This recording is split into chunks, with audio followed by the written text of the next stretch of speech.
Chúng con lòng thành kính dâng lên nén bông hương, cúng dường chư Phật chư Bồ Tát chư hiền thánh tăng trong mười phương. Nguyện chúng sanh khắp trong ba cõi mau mau tỉnh thức quay về, khám phá thân tâm không dừng nghỉ, nhận ra ôm chấp bởi lầm mê, gỡ bỏ chấp lầm trói buộc, tháo tung thành kiến gông xiềng. Trong ngoài rõ ràng thấu suốt, vào ra sanh tử an nhiên. Lòng thành trang nghiêm Phật điện, có nguyện theo gót từ tôn. Đời đời quyết không thôi chuyện, đến khi đạo nghiệp vuông tròn. Nam mô Phật Bổn Sư Thích Ca Mâu Ni.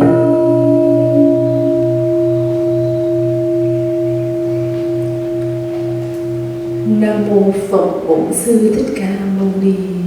Hôm nay là mùng 1 Tết năm Kỷ Hợi. Tất cả quý sư cô và thiền sinh Phật tử có mặt trong ngôi thiền đường Phổ Môn với tâm nguyện cầu giác ngộ, giải thoát khổ đau. Chúng tôi và mười phương chư Phật sẽ chứng minh cho lòng thành của tất cả quý vị. Và với cái tâm nguyện cầu giác ngộ, chắc chắn chúng tôi và chư Phật luôn có mặt để trợ duyên, để sách tấn, để đưa đường chỉ lối cho quý vị tiến về bờ giác. Một năm mới thật ý nghĩa cho những ai phát tâm cầu giác ngộ. Chỉ có giác ngộ mới giải thoát khổ đau. Chỉ có giác ngộ mới mang được niềm vui đến cho những người thân của mình, và mang được cái niềm vui đến cho cộng đồng và xã hội. Xin tất cả quý vị hãy mạnh dạn phát tâm cầu giác ngộ, bởi vì tất cả chúng ta ai cũng có khả năng giác ngộ. Và nhân đây cũng xin hồi hướng cho tất cả những người đã đốt lên những ngọn nến để hồi hướng cho người thân, cha mẹ, anh em, ông bà, người còn cũng như người mất được kết duyên giác ngộ với chúng tôi. Và ngày hôm nay trong cái buổi lễ này, tất cả những vị đó được tiếp nhận năng lượng giác ngộ. Và xin tất cả mọi người mở lòng để tiếp nhận năng lượng giác ngộ. Nam mô Phật Bổn Sư Thích Ca Mâu Ni.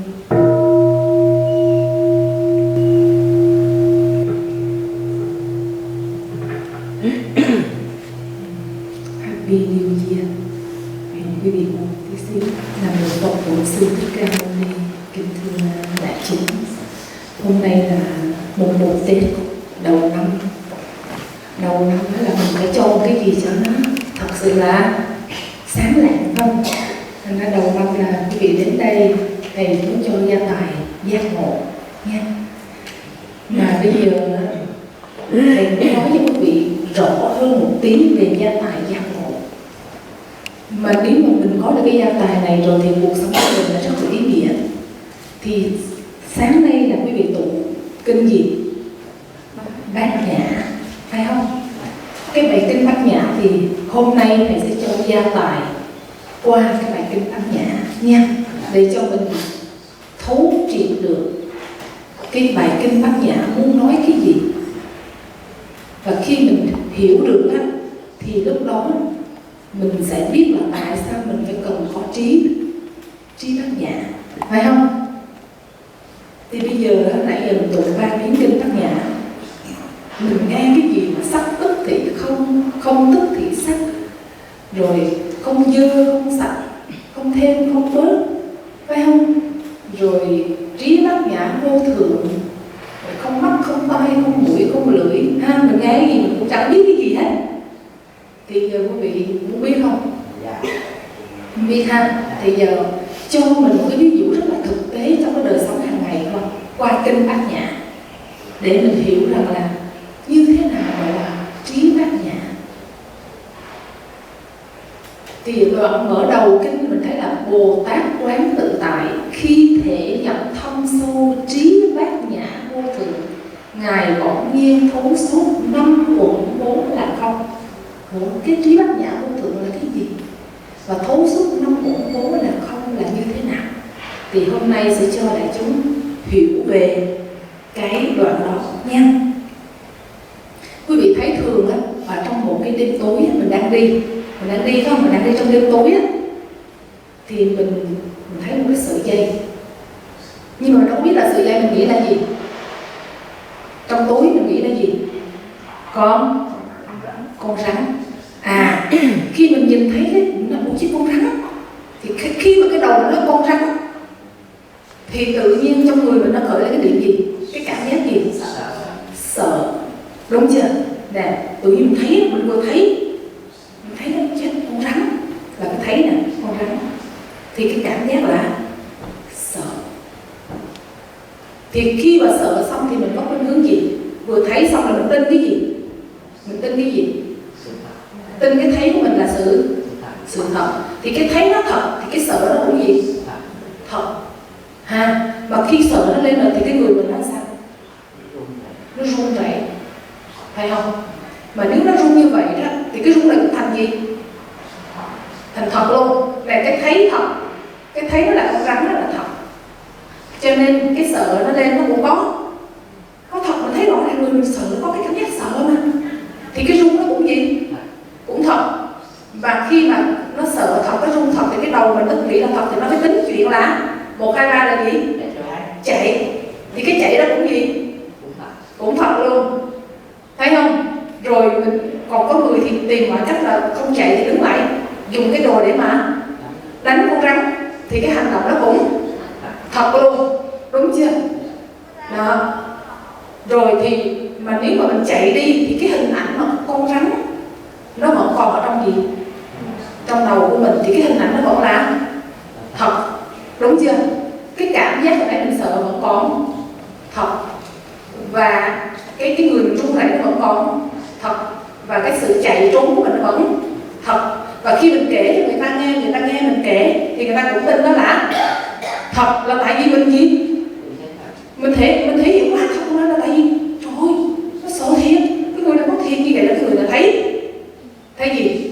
Thấy đúng sự thật. Thấy chưa? Quý vị thấy nó thật chưa? Toàn bộ là thật hết. Này, thì bây giờ mình coi nguyên hết cái hình ảnh đó là thật, phải không? Thì bây giờ mình nói, nhưng mà lúc đó có một cái người nào đó cầm cái đèn tới, lúc mà mình đang đứng đó ha, cầm cái đèn tới soi thẳng vào cái hình con rắn đó, thì lúc đó mình nói ủa, không phải con rắn, là sợi dây. À, vậy thì bây giờ cái thấy của mình bây giờ nó đổi qua cái gì rồi? Cái thấy của mình bây giờ nó là sao? Hồi nãy cái thấy là gì? Mình tin cái thấy mình là có đó là con rắn.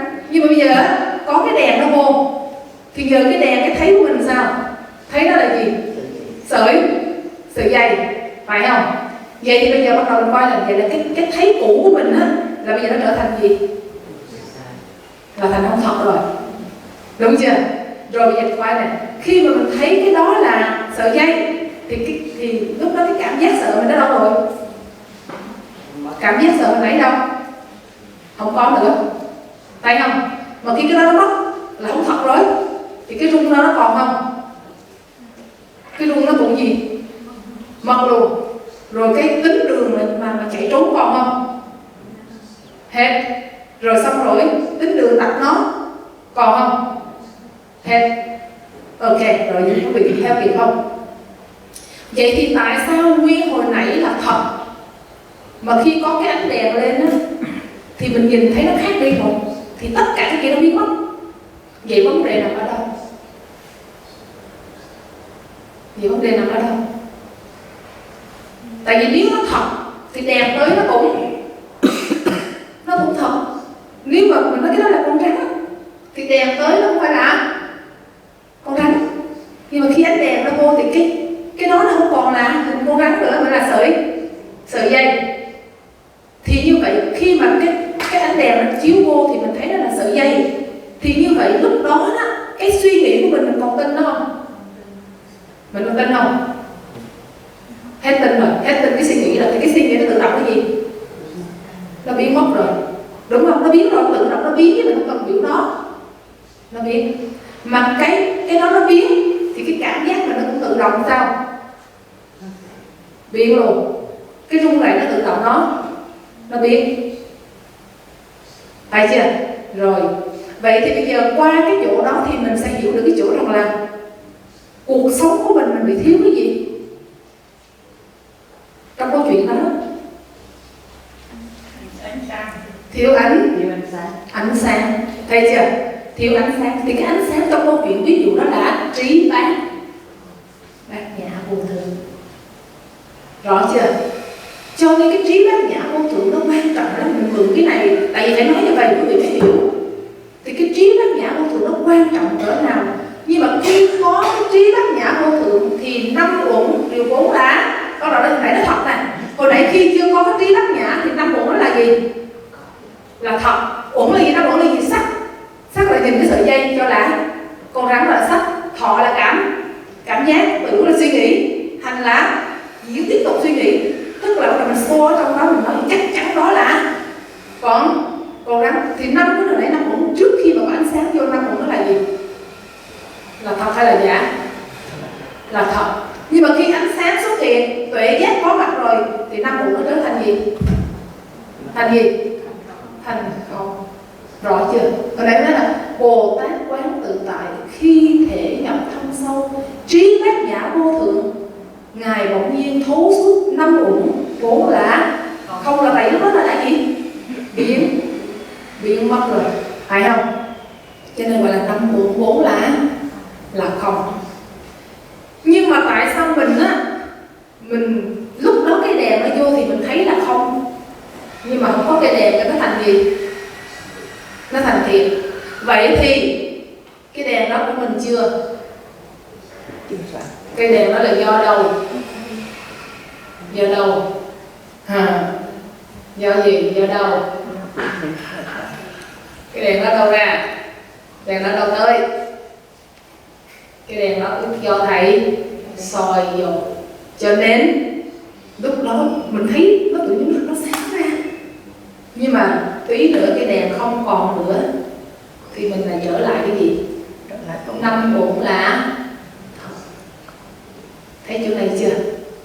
Cho nên cái quan trọng, nhưng mà mình cứ thấy ủa tại sao lúc thì mình thấy nó rất là rõ, nó là không thật, mình thấy rất là rõ. Nhưng tại sao lúc thì nó là rất là thật, mình lúc thật là rất là thật, thấy chưa? Nó điển hình là mình nghĩ là thật thì cái cảm giác nó thật, và cái người mình nó rất thật, và nó chạy thật, rồi nó giữ lại trong tâm thật, rồi là nó kể cho người ta là thật, và tất cả đều tin nó là thật. Mình thấy nó rõ không? Nó thật và nó phải thật, mà thường ngoài đời nó là giả, nó là thật, nó xạo, nó xạo thì nó đâu có cảm giác. Con này trời ơi, nó xanh mặt nó trơn vậy mà sao nó giả được? Tôi thấy thiệt mà, tôi mới sợ cỡ này chứ. Nhưng cái thấy đó cũng là thấy của gì? Vô minh. Cái thấy đó cũng không phải có trí trí tuệ. Thấy chưa? Cái thấy của mê. Quý vị theo kịp không? Vậy thì bây giờ cho dù cái người đó, nếu mà đèn nó chưa có chiếu vô mà người đó ráng nói là không thật được không? Không sao nó không thật, nó là sợi dây, nó là sợi dây được không? Không. Phải không? Rồi nói là cái nghĩ của mình cũng không thật được không? Mình cố gắng mà nói không, cái nghĩ của mình không thật được không? Không. Mình cố gắng mà nói cái cảm giác của mình không thật được không? Mình cố gắng mà nói cái thân mình run là không thật được không? Nó đang run là bập bập là không thật gì nữa, được không? Không. Thấy chưa? Thì còn cái lúc mà đèn sáng rồi tự nhiên cái đó nó mất hết, nó biến mất hết, thì cái biến mất đó nó là thực chứng là không thật, là nó phải biến mất thì mới gọi là không thật, đúng chưa? Còn nếu nó rung bầm bập dày rồi nó sợ hãi, nó loạn một cao lên là gọi là không thật, là mình nói để trấn an mình thôi, chứ thật sự là lúc đó nó vẫn thật. Quý vị theo kịp không? Thành ra tại sao là mình phải tu tập để mình có trí bát nhã? Khi mà mình tuệ giác mình nó có mặt rồi thì tự nhiên sắc này, sắc là gì? Là cái đối tượng trước mặt của mình, là trong cái hình con rắn và sợi dây đó. Sắc là cái sợi dây, thọ là cảm thọ, tưởng là những cái suy nghĩ của mình, hành là nó tin, nó đúng rồi, nó đúng rồi. Thức là nó giữ trong lòng của nó, và nó nghĩ rằng là những điều tôi nghĩ là đúng, thấy không? Và nó tin vào cái suy nghĩ của nó, và từ đó nó sẽ kể cho người này, kể cho người kia, kể cho người nọ, tin là những điều mình suy nghĩ là đúng. Thì bây giờ quý vị có rõ chỗ rằng là tại sao mình phải cần có trí tuệ chưa? Thấy rõ chưa này chưa? Chưa rõ hả? Thưa thầy, ví dụ như mình thấy là con rắn đó là ta muốn bối, nhưng mình biết chắc đó là con rắn thật. Và đến khi có cái đèn vô mình vẫn thấy nó là thật, thì trường hợp đó mình sẽ... Dạ, cái đó là khác. Thầy đang ví dụ, mình đang ví dụ là cái đó không phải là con rắn thật. Mình mượn ví dụ thôi nghe. Quý vị hiểu thầy nói không? Có nghĩa là trong câu chuyện là mình mượn cái ví dụ để mình nói về cái giác ngộ, chứ không phải là, còn nếu mà nói là thật đó là cái đó là khác. Mình đang mượn là có những lúc trong cuộc đời của mình, quý vị thấy không? Nhiều khi mình nghĩ như vậy nhưng mà nó không phải là như vậy, có không? Có như vậy không? Đó thì mình mượn cái đó để mình nói. Nhiều khi mình nghĩ nó là như vậy nhưng mà thật sự nó không phải là như vậy, thấy không? Thì thầy mượn cái đó để nói rằng là mà vì mình nghĩ như vậy, mình tin như vậy, cho nên nó tạo cho mình những cái sợ hãi rất là lớn, nó tạo mình cái suy diễn, nó tạo mình nhiều thứ. Thì chính vì vậy mà mình phải gì? Mình phải cần có trí tuệ. Tại vì khi có trí tuệ thì mình thấy nó là như thị, có nghĩa là nó như thế nào. Nếu nó là con rắn thì mình thấy nó là con rắn, nếu nó sợi dây là mình thấy nó là sợi dây. Nhưng mà vì mình sống bằng cái ảo, nó chưa có thật, cho nên những cái thấy của mình nó bị ở trong cái bóng tối á, nó thấy. Và khi mà mình tỉnh ra, mình có cái tuệ giác, thì tự nhiên những cái thấy của mình cũ á, tự động nó tan biến liền. Quý vị có kinh nghiệm đó không? Quý vị có giờ cảm nhận cái điều đó không? Mình nghĩ như vậy, mình sợ như vậy, nhưng mà một hồi cái khi mà cái tuệ giác nó có mặt thì tự nhiên những cái suy nghĩ, những cái sắc thọ của mình nó tự động nó tan biến hết, phải không? Và khi nó tan biến thì tự nhiên con người mình sao? Thênh thang, và nó không còn sợ hãi nữa, nó mất đi hết trơn rồi. Thì cái đó ngày hôm nay thầy muốn chia sẻ để cho mình hiểu được rằng là như thế nào gọi là trí bát nhã, phải không? Bây giờ nó là 5 uẩn vốn là không, thì lúc đó là 5 uẩn gì nó thành gì rồi?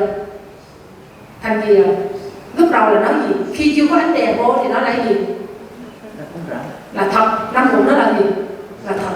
Sắc có thật, thọ có thật, tưởng có thật, hành có thật, và thức có thật. Nhưng mà có cái ánh đèn vô là nó có cái tuệ giác, thì 5 uẩn tự nhiên nó tự động nó đang tan biến. Mình không cần phải cố gắng nói nó không thật, mà lúc đó mình tự nhiên thực chứng nó là nó không có, thì tự nhiên nó tan biến, phải không?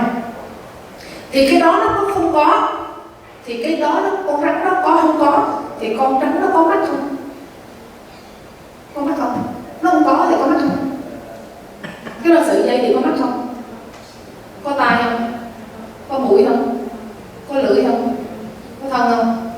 ý không? Hiểu không? Nó không có rồi. Nó là sợi dây thì làm gì có. Mắt tai mũi lưỡi thân ý, phải không? Rồi nó có mùi không?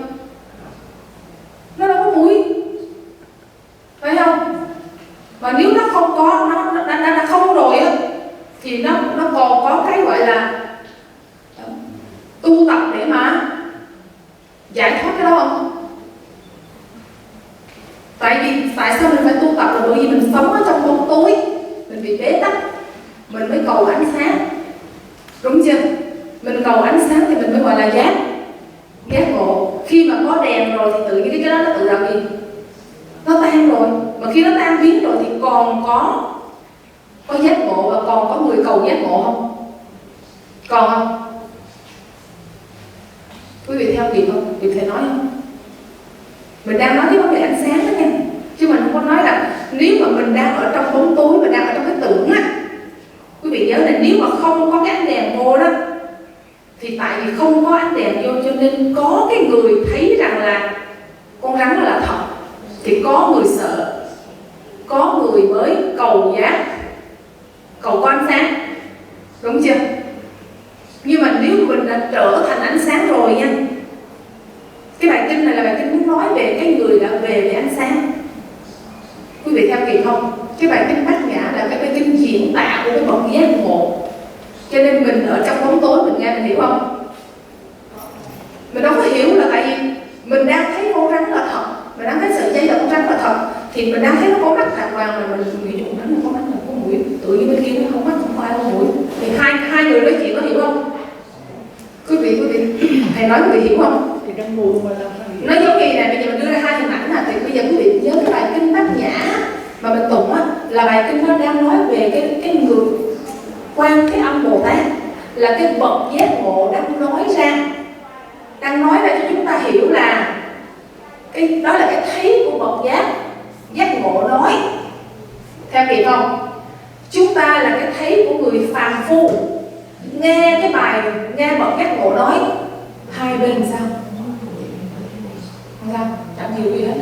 Ủa gì mà không mùi, không vị, không sắc, không thanh, không hương, hiểu không? Tự nhiên mình nghe đấy.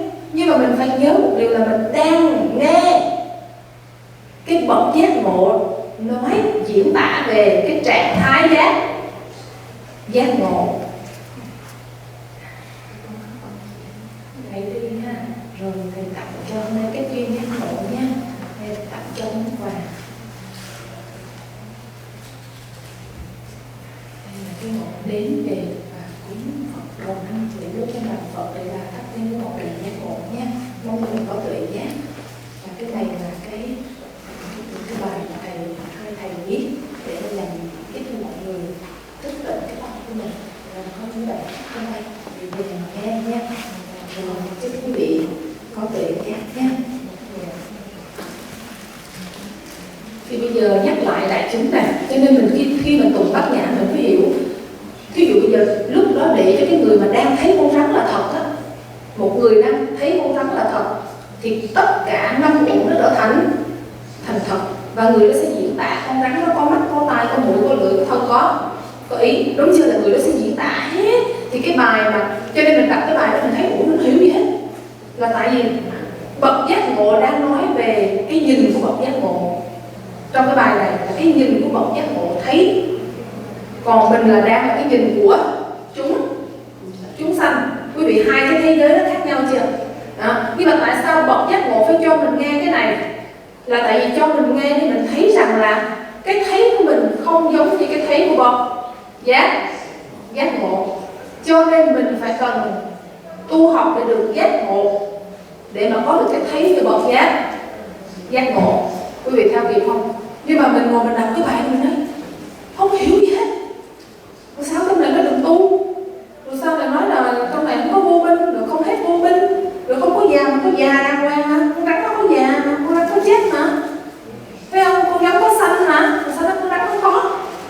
Thấy không? Nhưng mà bậc giác ngộ họ nhìn nó đã, họ thấy là không. Mà nếu đã không rồi thì có gì đâu gọi là xanh, có gì đâu là già, có gì đâu gọi là bệnh, có gì đâu là chết. Thấy không? Thành ra quý vị theo kịp không? Theo kịp thầy nói không? Bình Mình không hiểu chỗ nào, mình ta hiểu chỗ nào?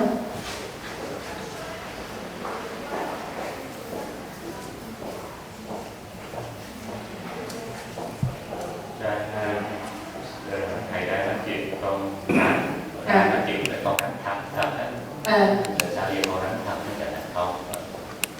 Con đánh ví dụ bây giờ nói cái này trong ví dụ khác rồi để các vị khó mường tượng ha.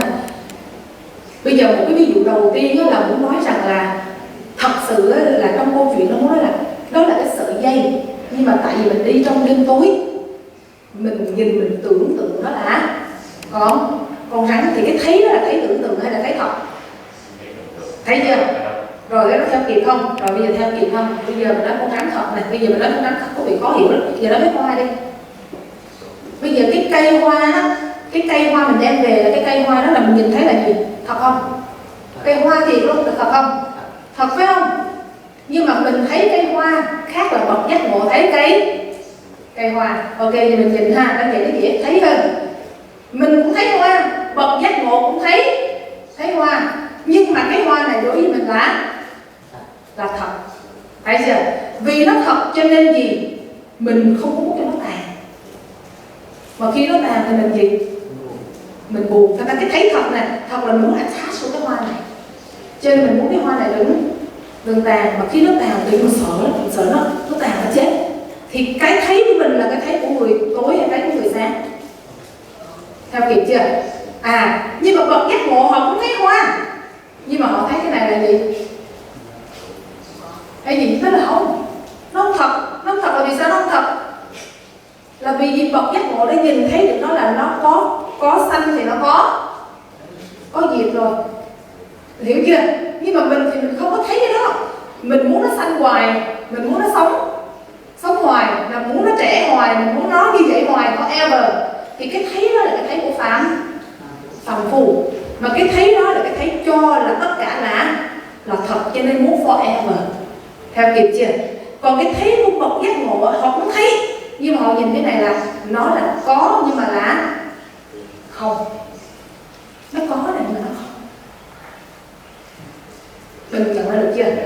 Nói vậy như vậy, chứ nó con rắn là một cái dây thôi. Chứ còn bây giờ mình nói hoa này để thấy nè, thì có thấy là cũng là cái thấy, nhưng mà cái thấy của phàm phu khác cái thấy của bậc giác ngộ. Thành ra khi bậc giác ngộ thấy thì họ lại không có thấy thực chất của nó là gì rồi. Thì mà nếu thấy thực chất của nó là gì thì có cái cảm giác là sợ nó tan không? Sợ nó tàn không? Không. Thấy thực chất của nó rồi thì đâu có sợ nó tàn hoặc là sợ nó rồi đâu có tin cái thấy nó là thật đâu, hết tin rồi. Thấy nhưng mà biết nó là gì rồi, thành ra không còn tin vào cái suy nghĩ của mình nữa. Tại cái đó cái thấy kia nó có mặt, cái thấy của tuệ giác nó có mặt, thì cái thấy của cái mê tự động cái gì? Nó mất, tự động nó mất. Và khi nó mất rồi thì cái này là gì? Nó trở thành không. Theo kịp không? Quý vị theo kịp chỗ này chưa? Vậy thì quý vị thấy là tại sao mà mình phải cần có tuệ giác? Hiểu chưa? Tại sao ở trong bài kinh Bát Nhã đầu tiên là Bồ Tát quán tự tại, phải khi thể nhập thâm sâu trí Bát Nhã vô tượng là phải nói vào cái thể nhập Bát Nhã trước, thì mới ngay đó mới thấu được năm uẩn là không. Chứ nếu mà không thể nhập Bát Nhã thì năm uẩn vẫn là gì?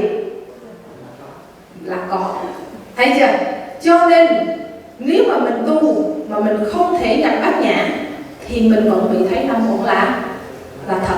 Mà nếu mình về đây mà mỗi lần thầy dùng cái Bát Nhã để soi cho mình, thì lúc thầy soi thì mình thấy là mình nhờ cái ánh sáng của thầy mình thấy đó là gì?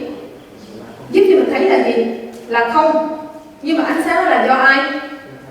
Do thầy. Thì thầy nói ví dụ trong đêm tối là thầy mang cái ánh đèn vô trong này cho mình thấy không? Chứ thả cái ánh đèn ra thì mình tự mình chưa có gì? Chưa có đèn. Theo kịp không? Chữ mình chưa có tuệ giác, thành ra cái tuệ giác trong mình nó vẫn còn, nó chưa xuất hiện, cho nên mình vẫn sống ở bóng tối. Mà khi mình sống ở bóng tối thì năm uẩn nó trở thành thật, và có sanh, có già, có bệnh, có chết, và có con đường để mà thoát khỏi sanh già bệnh chết, tất cả phải có. Thì bây giờ vì mình tu mình phải cầu giác ngộ thì mình mới thoát được cái khổ của sanh già bệnh chết. Nếu mình không có giác ngộ thì mình không thoát khỏi cái khổ của già mình chết. Quý vị theo được kiểu chỗ này không? Thì hôm nay đầu năm là thầy muốn cho quý vị thấy rõ được cái chỗ rằng là vì sao mình cần phải giác ngộ. Chỉ có giác ngộ mình mới thu được 5 nguồn vốn là không. Nếu chỉ có giác ngộ mình mới giải thoát được cái khổ đau của gì? Khổ đau của gì? Cái khổ là do gì? Do tâm mình mê. Cái khổ là do mình mê, mình không thấy được sự thật. Thấy không? Là do tâm. Ở trong câu chuyện này con trắng là do tâm mà nè. Mê thì cái tâm mình tối, mê là tâm tối. Và tối thì nhìn cái này không thấy được sự thật. Còn giác là tâm sáng mới thấy được sự thật. Không thấy được sự thật thì mọi thứ nó trở thành là bóng đè hết. Mà nếu thấy được sự thật thì mọi thứ nó trở thành không. Rõ chưa? Vậy thì hôm nay mình biết phải làm gì chưa? Biết phải làm gì chưa? Nếu mà mình đèn mình chưa sáng mà mình ráng bỏ cái tôi được không? Ráng bỏ được không? Chưa hề đạo. Không. Nếu đèn mình chưa sáng mình ráng bỏ cảm giác được không? Không. Nếu đèn mình chưa sáng mình bỏ cái tưởng được không? Không. Nếu đèn mình chưa sáng mình bỏ cái hành được không? Nếu đèn chưa sáng mình bỏ cái thức được không? Không. Thành ra sao? Mình tu cầu là quan trọng là cầu gì? Cầu giác ngộ, chứ không phải là cầu xả bỏ những cái. Ví dụ bây giờ cái tâm mình nó vướng, mình xả cái tâm vướng mắt nhưng mà mình chưa giác ngộ thì sao? Thì sao? Thì vẫn còn vướng mắt là bởi vì cái vướng mắt là do mê mới vướng. Khi mà tuệ giác có mặt thì cái vướng nó tự tan.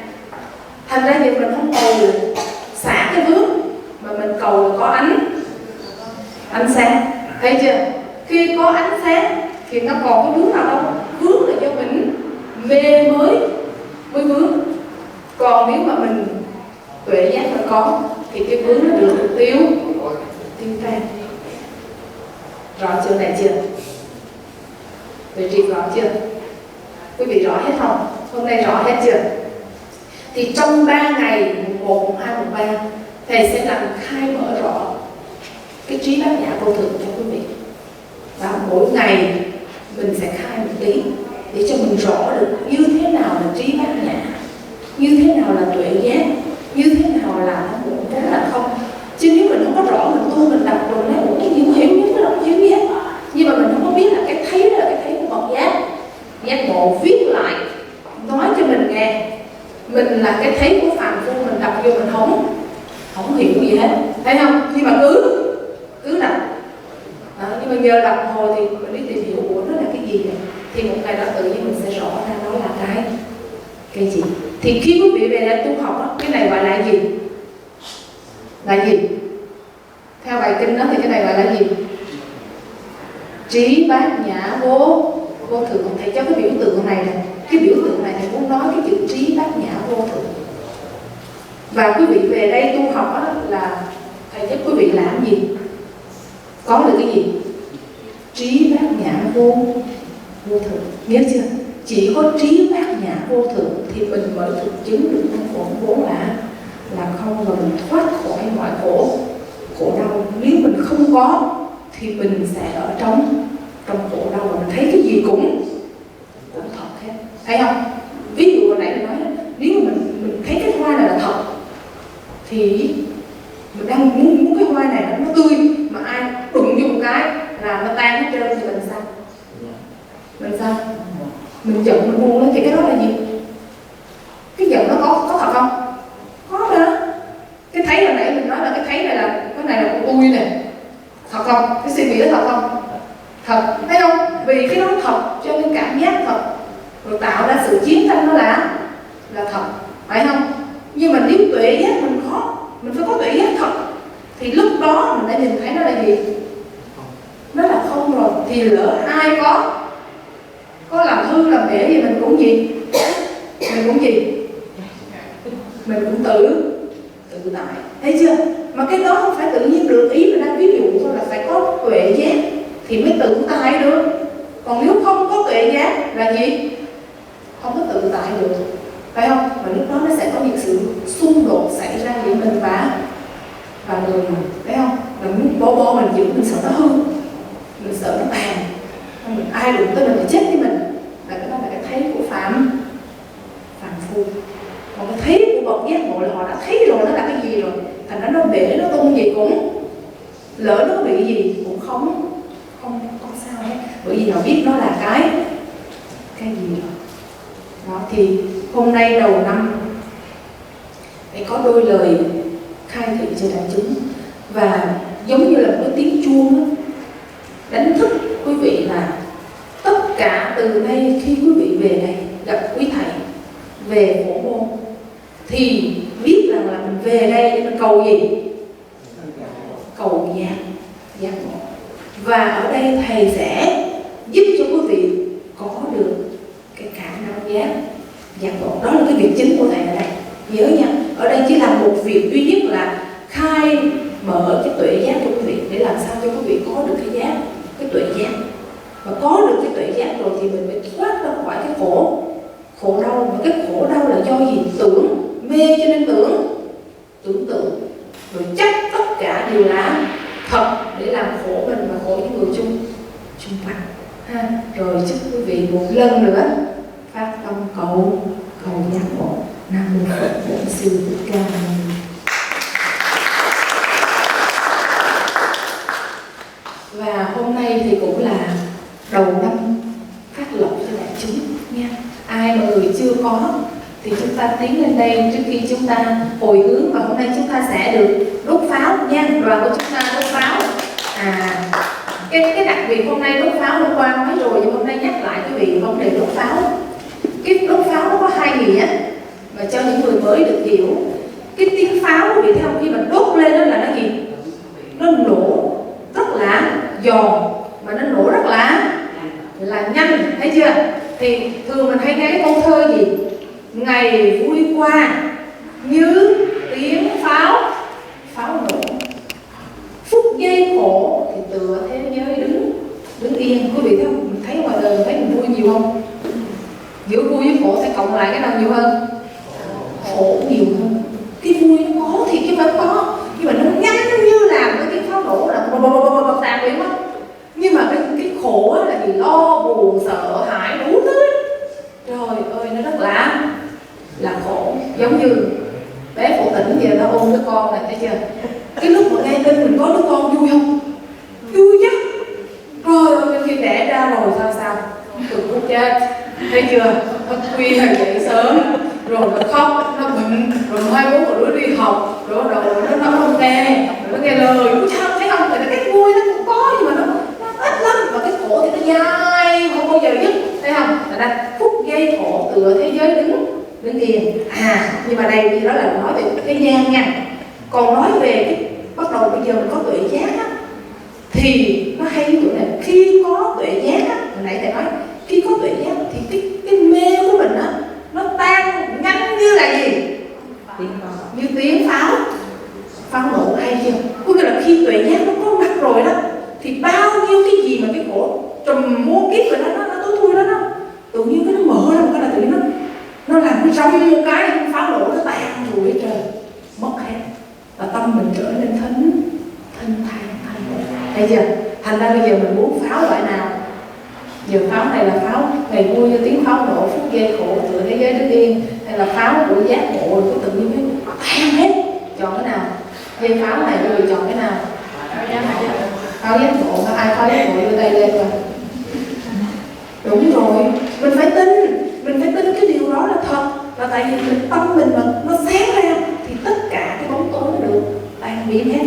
Vậy thì bây giờ trước khi mà phát lộc, mình mời đốt pháo đi. Và quý vị sẽ bắt đầu, khi mà pháo nó nổ là mình phải phát nguyện. Bây giờ quý vị đứng lên đi, hướng ra cái phong pháo, và bắt đầu chúng ta sẽ cảm nhận pháo nổ nha. Và mình phát nguyện là cho con có tuệ giác, để cho tất cả những cái đau buồn giận hờn hay những cái tối tăm trong con nó tan như là tiếng pháo, nó tan nhanh như tiếng pháo như vậy đó. Rồi giờ quý vị thầm hướng về ha, hướng về giác ngộ và đồng phát nguyện.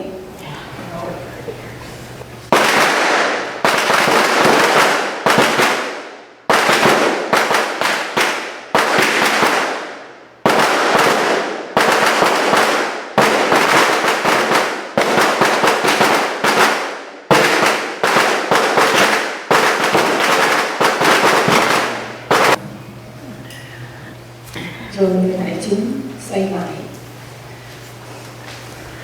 Hôm nay cái phong pháo này là nó cũng có cái ý nghĩa của nó, phải không? Có nghĩa là tại sao mà quý vị thấy pháo mà mình nó đốt á, mà nó không có cháy, nó không có nổ liên hồi, là do cái gì? Do cái gì? Hả? Ở trong cái phong pháo đó nó có cái gì? Nó có cái gì? Còn ướt, đúng chưa? Có thể nó bị ướt hoặc nó bị cái gì trong đó, cho nên nó nổ xong nó dừng, phải không? Thì cũng vậy, chúng ta phải nhìn lại cái sự tu tập của chúng ta cũng vậy. Có khi thì rất là gì? Rất là gì? Rất là hăng, nhưng mà rồi có khi cũng dừng. Nhưng mà cái hay là gì? Nó dừng nhưng mà tùy tiếng vẫn gì? Vẫn mồi. Cái quan trọng đừng có sợ. Chúng ta đừng có sợ là những cái lúc mà nó bị dừng là bị dừng, nó không có lý do, là nhiều khi nó cái sự mà nó connection, cái sự nóng của nó, hay là cái nó phải có lý do gì đó. Thì quan trọng là chúng ta phải mồi nó lại liền. Mà nếu mà mồi lại thì nó sẽ nổ tiếp, quý vị thấy không? Mà đến khi nó sẽ nổ cuối cùng. Thì cái mồi đó là mồi gì? Mồi đèn tuệ đó, quý vị không? Thì cái đốt đèn đấy nó mồi lại đó, thì việc của mình phải đi gì? Đi mồi đèn. Nếu mà mình không cứ đi mồi đèn á thì nó sẽ, nếu hồi nãy mà không mồi lại thì cái gì? Thì sao quý vị? Nó tắt luôn rồi, nó dừng lại, còn nguyên cái đoạn sau là không nổ. Mà nó không nổ, nó còn đó. Nhưng mà đèn vô là tự động cái gì? Nó nổ tiếp cho đến khi cuối cùng. Thành ra cái đó cũng nhắc mình đó, hôm nay cái đó cũng nhắc quý vị là lỡ sao? Lỡ mà có tắt đi thì phải đi mồi tắt lại. thì phải đi mồi lại, tại vì có mồi thì nó mới pháo nó nổ ra, thì cái đó cái mê nó mới tan. Còn nếu không thì nó nằm yên đó, nó không có tan. Thành ra cái đó nhiều khi cũng có lý do đó, phải không? Nhắc nhở chúng ta là phải tiếp tục mồi đèn ha. Rồi chúc mừng đại chúng và xin mời đại chúng lên đây để chúng ta nhận cái quà giác ngộ đầu năm nhé. Rồi mời quý vị nào mà chưa nhận đó là lên nhận. Rồi happy Wake New Year con nha, con bỏ vào trong đây cho con cái giác ngộ nha. Đây là một cái ngọn nến của con thắp trên màn lại để cho con có trí tuệ nha. Con gọi đây là cái bài thơ con viết để làm sao mà con vẫn nghe rồi làm sao con nghe xem. Rồi chúng ta đồng hồi hướng.